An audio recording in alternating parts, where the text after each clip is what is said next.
എന്ത് വില കൊടുത്തിട്ടും ആഞ്ചലോട്ടിയെ തട്ടകത്തിലെത്തിക്കാൻ ബ്രസീൽ ഒരുങ്ങി തന്നെ ഇറങ്ങിയിട്ടുണ്ട്. അതായത് റീസെൻ്റ്ലി വന്ന അപ്ഡേറ്റ് കണ്ടിന്യൂസ് ആയിട്ട് ഇപ്പോൾ ആഞ്ചലോട്ടി ടു ബ്രസീൽ എന്നുള്ള വാർത്തകൾ സ്ഥിരമായിട്ട് വരുന്നുണ്ട്. അതിന് കാരണം റയലിലെ ചാമ്പ്യൻസ് ലീഗിലെ പുറത്താകൽ തന്നെയാണ് അതിൻ്റെ പ്രധാന കാരണം. അതുപോലെ തന്നെയാണ് ബ്രസീൽ ഇപ്പോൾ ഓൾറെഡി ഒരു പരിശീലകനില്ല. ഇതൊക്കെ പാടെ കൂട്ടിക്കുവച്ച് നോക്കുമ്പോൾ കൂടുതൽ ബ്രസീൽ പരിഗണിക്കുന്നത് ആഞ്ചലോട്ടിയെ തന്നെയാണ്. അപ്പോൾ കൂടുതൽ ആഞ്ചലോട്ടിയുമായിട്ടുള്ള ന്യൂസുകളാണ് വരുന്നത്.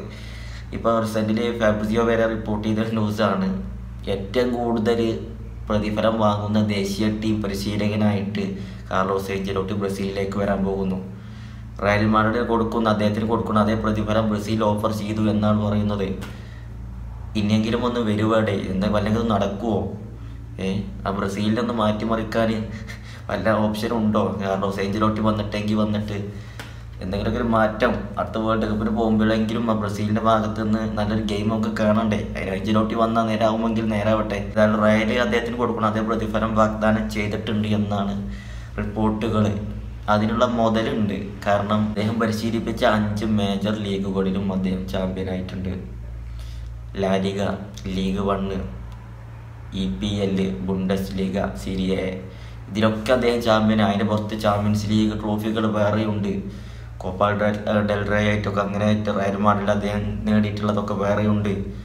ഇതൊക്കെ പോരെ ഒരു താരത്തിന് ലോകോത്തര ഓഫർ കൊടുക്കാൻ? അതും ബ്രസീലിനെ പോലത്തെ ടീമാവുമ്പോൾ അല്ലെങ്കിൽ തളർന്നുകൊണ്ടിരിക്കുന്ന ടീമാവുമ്പോൾ ഒന്ന് പൊന്തിച്ചാൽ ഇദ്ദേഹം തന്നെ വേണ്ടേ? അല്ലെങ്കിൽ ഇദ്ദേഹത്തെ ഇത്ര വലിയൊരു തുക കൊടുത്തുകൊണ്ട് കൊണ്ടുവരാൻ ഈ പറഞ്ഞ കണക്കുകളൊക്കെ പോരെ അല്ലേ? ഏതായാലും അദ്ദേഹം കോപ്പ ഡെൽ റേയും അതുപോലെ ലീഗ് കപ്പൊക്കെ വേണം, അതൊക്കെ ഞങ്ങൾ ജയിക്കും, റയൽ ജയിക്കും എന്നൊക്കെ പറഞ്ഞങ്ങാണ്ട് ഇപ്പോൾ മോദീങ്ങളോട് സംസാരിച്ചിട്ടുണ്ട്. അടുത്ത ക്ലബ്ബ് വേൾഡ് കപ്പിന് മുന്നേ തന്നെ അദ്ദേഹം പരിശീലക സ്ഥാനം ഒഴിയും ബ്രസീലിലേക്ക് എത്തുമെന്നൊക്കെയാണ് റീസെൻ്റ്ലി റിപ്പോർട്ടുകൾ. കാത്തിരിക്കാൻ നമുക്ക്. ബാഴ്സലോണയുമായിട്ടുള്ള കോപ്പ ഡെൽ റേ ഫൈനലാണ് അദ്ദേഹത്തിൻ്റെ ഏറ്റവും വലിയ മത്സരം അടുത്തതായിട്ട് വരാൻ പോകുന്നത് 26-ാം തീയതി. അതുകൂടി തോറ്റാൽ നമുക്ക് ഏറെക്കുറെ ഉറപ്പിക്കാം ബ്രസീലിലേക്ക് എത്തുന്നില്ല. ഓൾറെഡി നല്ല പോസിറ്റീവ് ന്യൂസുകളാണ് ബ്രസീലിൻ്റെ സൈഡിൽ നിന്ന് വരുന്നത്. എങ്കിലും ഉറപ്പിക്കാൻ പറ്റില്ല. നമുക്ക് കാത്തിരിക്കാം. ആ ഒരു നല്ല നിമിഷത്തിന് വേണ്ടി ബ്രസീലിനെ ഉയർത്തെഴുന്നേൽപ്പിക്കാൻ അദ്ദേഹം വരുമോ ഇല്ലാതെ നമുക്ക് കാത്തിരിക്കാം.